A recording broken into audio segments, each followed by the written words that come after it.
William Swatos Jr. earned a 1973 PhD in sociology from the University of Kentucky after previously receiving a 1969 Master of Divinity degree from the Episcopal Theological Seminary in Kentucky. He spent the first 7 years of his career at King College in Tennessee, where he eventually chaired the sociology department. Leaving King College in 1980, he moved around a lot, teaching at nearly a dozen different schools during the next 25 years. In 2005, he settled at Augustana College in Illinois, where he has remained as an adjunct professor of sociology. He is also a practicing Anglican priest and has kept very active as a self-employed editor, author, and researcher. This article, published early in his career, was based on his doctoral dissertation. It gives us a good summary of the concepts of church, denomination, and sect, as these are used in the sociology of religion. When we study and compare religions sociologically, our main focus concerns the way that people connect to one another when they're doing what they consider to be their religion. The incredible diversity of religious beliefs and practices around the world, both today and back through history, creates quite a challenge for these efforts to find fundamental patterns in the social organization of religious life. In fact, some widely known descriptions of religious life, most familiar to scholars in societies shaped predominantly by European cultural influences, may offer useful, adequate descriptions of religion that only apply to this cultural framework. They may not be very applicable, for example, in understanding Islamic religious life in the Middle East or Hindu religious life in India. One famous example of this sort of Eurocentric perspective on religion appears in the work of European scholars like Ernst Troeltsch, a German theologian in the late 1800s, who based his understanding of society on the writings of his contemporary Max Weber. Troeltsch set out what he regarded as a pair of fundamental polar opposites in the possible ways that people could organize themselves into religious groups, two opposite strategies that he called a church on one hand versus a sect on the other. Reflecting the strong influence that Weber has had on the discipline of sociology from the Germany of his day to contemporary American social thought, these categories from Troeltsch continue to show up regularly in the vocabulary used to talk about religion. For this reason, even if they may not be all that helpful in some other contexts, it is worth paying some attention to how we might use these ideas as tools in our efforts to make sense out of religion in social context. On one side of this comparison, we find the concept of a church. For most people, this word probably just calls to mind a certain kind of building, perhaps with a steeple on the roof and some pews lined up inside. For sociologists, though, church is not about architecture of buildings so much as it concerns the architecture or structure of interpersonal relationships that link together people who see themselves as members of a larger religious group. This idea of the church is an attempt to distill out the essence of the most powerful, most visible example of religious social organization familiar to those German writers 2 or 3 centuries ago, the Holy Roman Catholic Church. A church is a social organization that tries to reach out and include every person in a society from the moment they're born. It is universalistic. As a result, such a church becomes a very large social organization.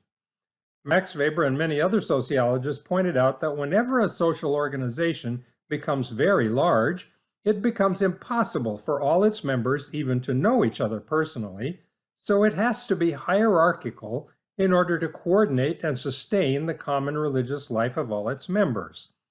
In the Catholic Church, for example, within each local parish, the parish priest occupies a position of authority over all the souls found within it. But to ensure that these priests follow the same rules, there must be another step up the hierarchy to bishops, who treat a whole population of priests as a sort of virtual parish, ministering to them, visiting them, supervising them, and even, if it becomes necessary, kicking them out of the church for not following the rules of priesthood. Above the bishops come another layer of cardinals, and above them sits the Pope in Rome as the ultimate authority about the affairs of the Church. This hierarchical structure, with a huge population of believing members, means that a church becomes a powerful social organization in its own right in any society. Whether we look back several centuries to a time when church leaders actually held veto power over the reign of kings, or consider more recent times when secular rulers have become more powerful than the church, such a church generally tends to be conservative. That is, it supports and defends the secular authorities in a society, even when these rulers are not actually chosen by the church itself. In England, Queen Elizabeth was crowned by the country's religious leaders, who continue to pray for her today. So this is one possible way to organize religion. You can organize a universalistic, hierarchical, conservative structure of relationships among people and call it a church. The opposite possibility, as described by Troeltsch and by legions of scholars in the sociology of religion ever since, is called a sect. This alternative for organizing religious life turns out, of course, to be everything that a church is not. First of all, a sect is small. It includes only a few members who agree on their religious beliefs. In fact, Troeltsch and other writers usually describe the sect not only as some kind of theoretical, logical opposite to a church, they tell us that the two kinds of religious organization inevitably appear side by side in the same society. Some people are always going to slip through the religious cracks and end up disagreeing with the official church doctrines. These few people band together into a sect, where of course they see themselves as different, separate, cut off from the rest of the society, still wrapped up in the church. Since there are so few of them, these members of the sect are able to interact on a much more personal, egalitarian level, and often can forget about any need to set up coordinating hierarchies of leadership. They can all be the equivalent of priests to each other. The simple fact that they have these unorthodox beliefs also means that almost certainly they see some aspects of the established social order and its church as wrong, even wicked and sinful. This construction of two opposite extremes for describing religious social organization will be quite familiar to anybody who has encountered Max Weber and his sociological approach before. The contrasting church and sect represent what Weber called ideal type constructs. We abstract out from everyday social life what we consider to be the most fundamental, important differences, and then we describe some kind of spectrum of variations with the extreme alternative contrasts in such differences as elements of an ideal type.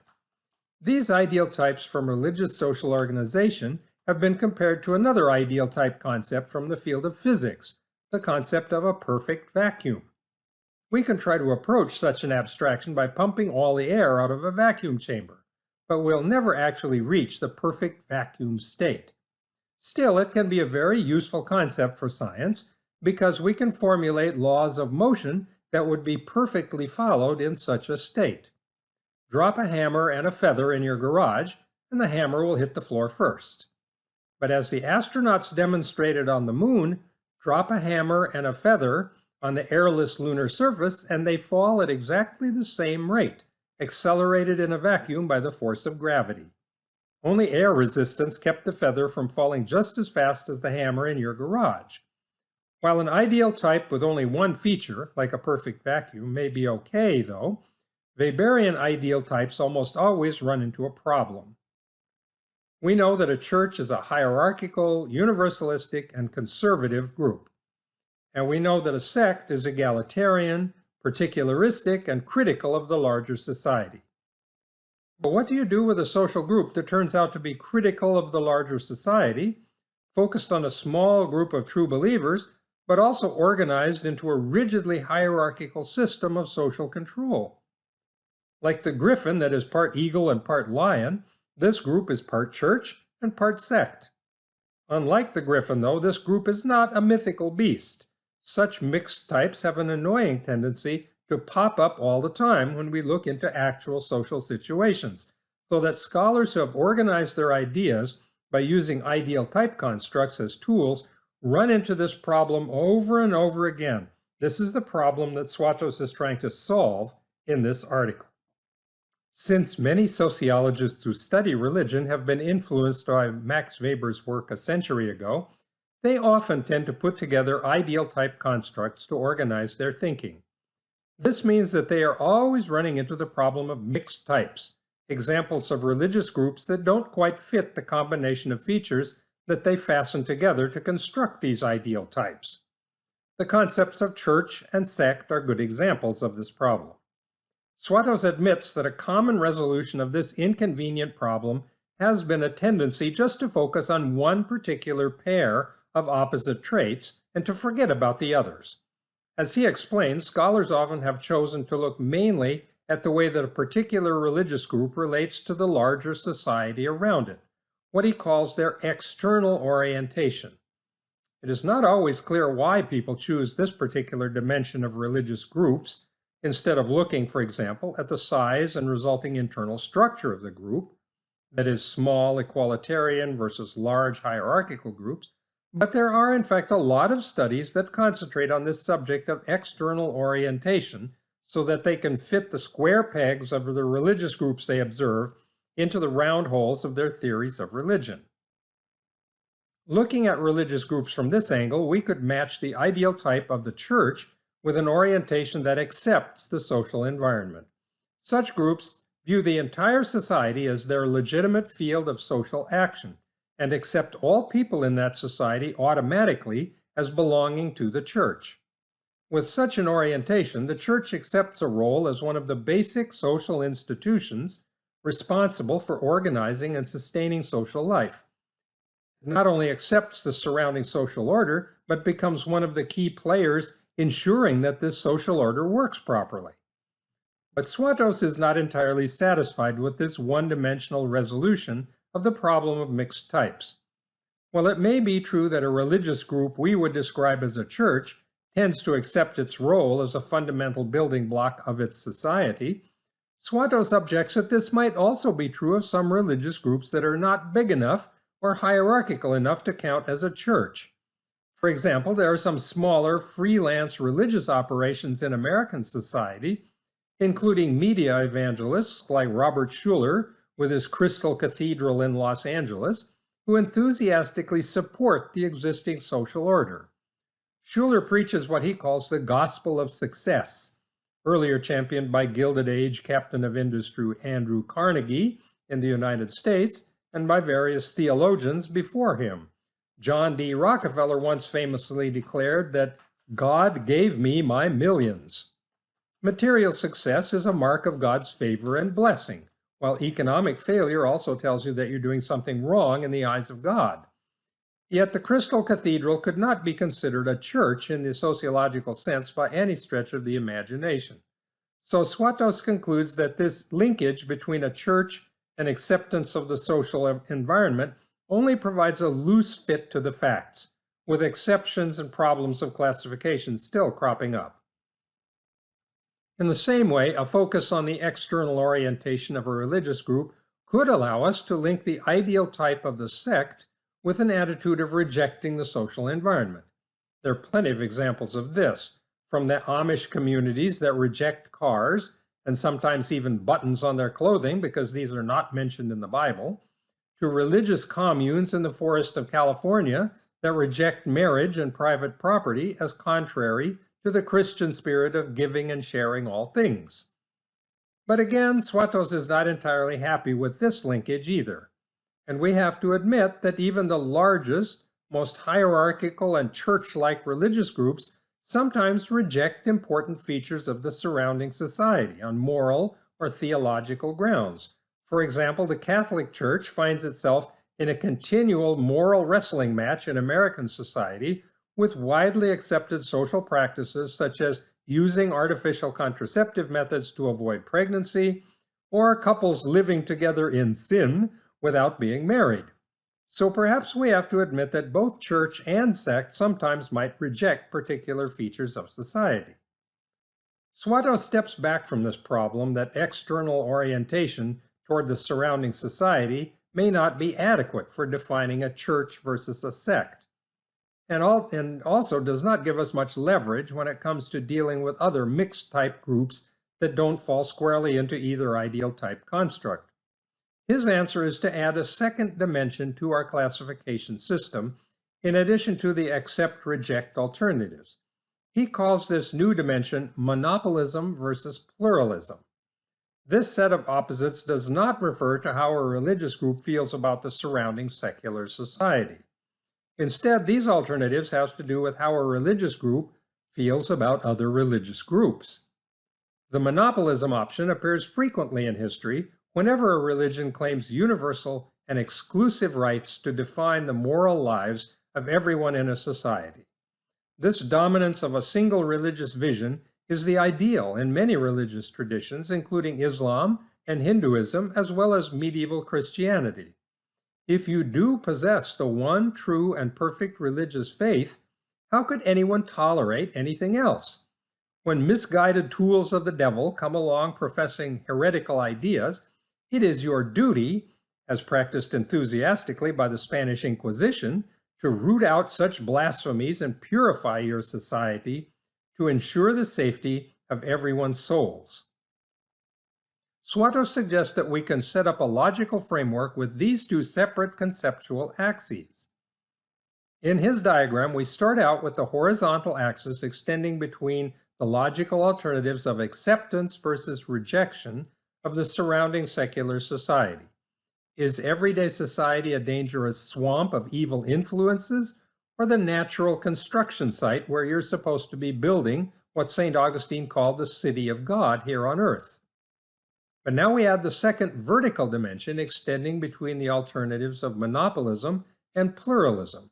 Does your religion claim exclusive rights to goodness, truth, and beauty and try to monopolize the religious life of society?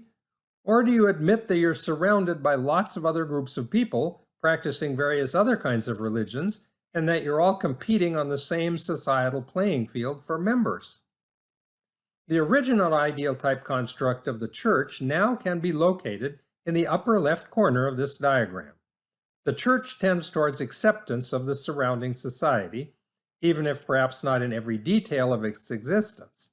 It also leans towards trying to monopolize religious life in that society.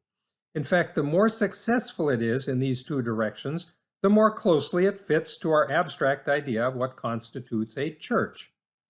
On the opposite side of the diagram, the original ideal type construct of a sect can be located in the lower right corner. These groups rely on rejection of important aspects of the surrounding secular society as a key element of their religious identity.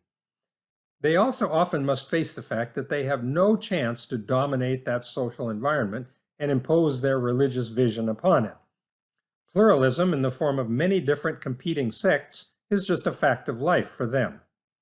With these two dimensions, we may gain a more reliable way of looking at the church versus sect dichotomy. But as we will see, Swatos advances these two dimensions mainly to fit into the picture other kinds of religious groups that don't fit either of these classic ideal type constructs, and even to talk about the dynamic process of change and development of religious groups over time. We discover the real reason for introducing two independent dimensions for defining religious groups when Swatos brings us from historical Europe to the contemporary United States. The original dichotomy between church and sect is a useful conceptual framework for thinking about European societies over the last 4 or 5 centuries. But as a tool for organizing our thoughts, these two ideal type constructs turn out to be very limited to that particular historical time period in that particular part of the world. You can't translate the church-sect dichotomy directly into pretty much any other time or place and have it provide the same kind of useful framework for study. This was a period in European history when the universalistic medieval Roman Catholic Church was losing its grip over the control of European societies. Dissenting religious groups like the Anabaptist followers of Jan Hus in Prague or Martin Luther's followers in Germany rejected key Catholic doctrines, challenged the authority of the Pope, and complained about the practices of priests and monks in monasteries. Sects were breaking out in opposition to the church. So the church-sect framework was useful for thinking about that European historical period. But Swatos lives in the United States in the 20th century, and this historical context simply doesn't fit as a frame of reference for understanding religious life. The United States began with a bunch of followers of various religious sects escaping across the Atlantic to impose themselves upon the native populations already living in North America. There was never any established state church of the United States. It is true that during the colonial period, some colonies did support official churches. The trouble was that different colonies made different choices on this point. The southern colonies usually established the Church of England as the official church of each colony, paying salaries and pensions of ministers from colonial tax revenues, building their churches for them, and forbidding other groups from practicing. But in New England, the Congregationalists controlled the official church of several colonies, and they were heretics condemned by the Church of England. One colony was even the land of Mary, or Maryland, where the Catholic Church enjoyed a monopoly. So when the United States joined together into a single country, they adopted the compromise invented by William Penn in Pennsylvania, where no religious group was allowed exclusive access to the levers of government taxation and regulation, and the separation of church and state was born. As a result, ever since that time, no religious group in the United States can realistically claim to be a church in the old European sense of the word.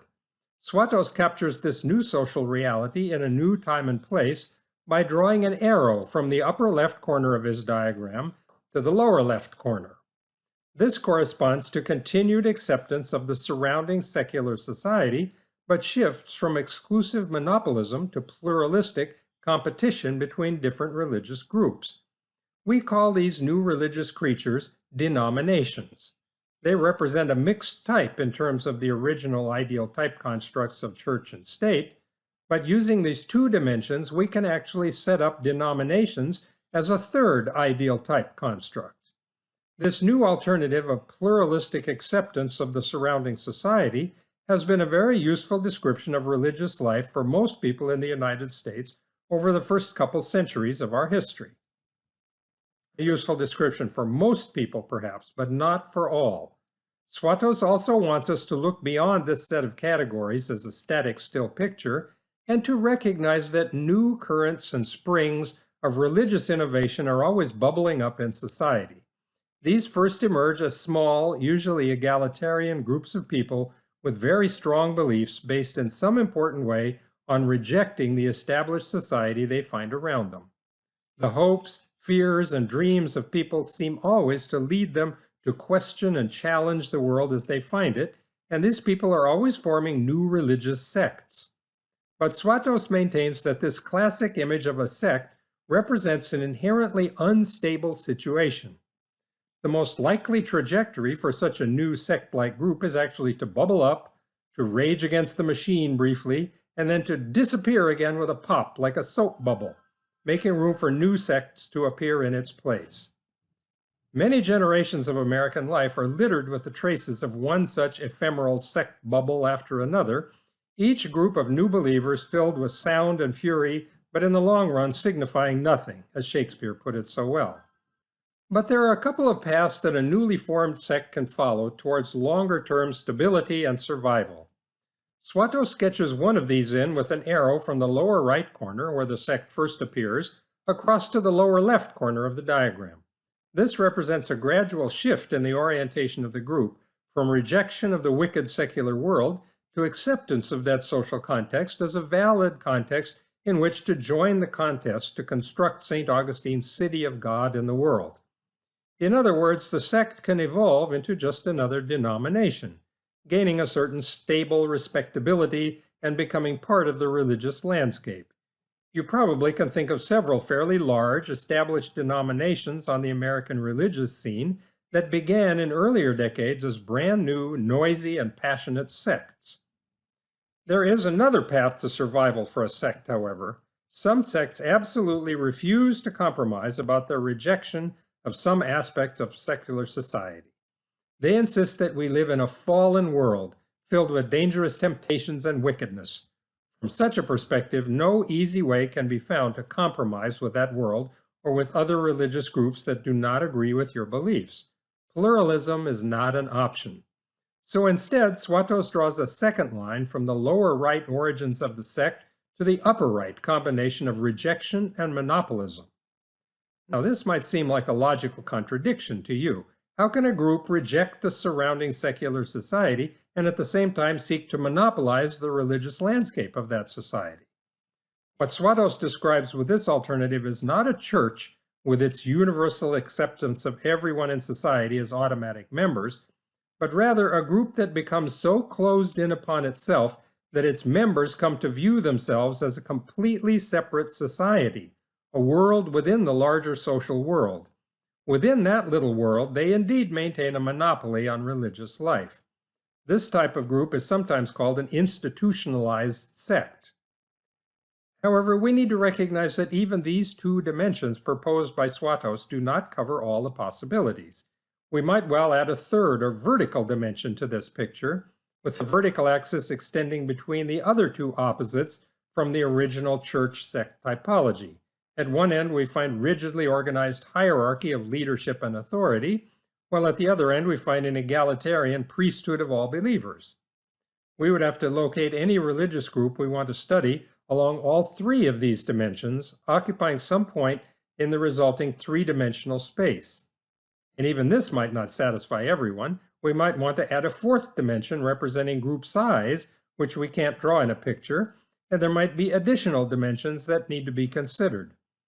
The quest for the perfect ideal type construct has eluded Weberian scholars for generations, but at least now you understand what they're arguing about.